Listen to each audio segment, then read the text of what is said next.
So today I'm going to show you how to change the band on your Samsung Galaxy Watch. This is the 46 millimeter, and the process should be the same for the Galaxy Gear S3 as well as the S3 Frontier and the Galaxy Watch 3 45 millimeter.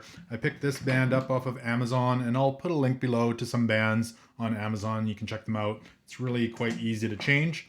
So we're going to take our watch here and we're going to flip it over to the backside.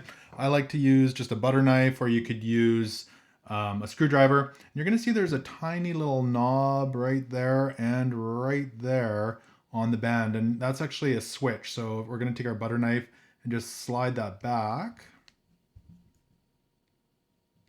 just like that, and it's going to release your band, and you can do that on both sides.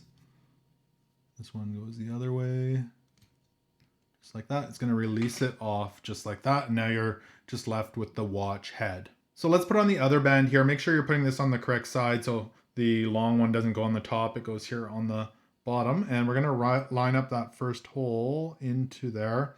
And then again, we're going to grab our butter knife and we're going to pull back that switch and slide it into place just like that. So it's on there. Really easy to do.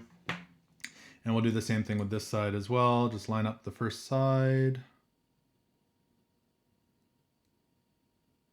Just like that. And we'll pull that switch back and pop it into place, and you are done. It's really that simple to change the band on your Galaxy Watch.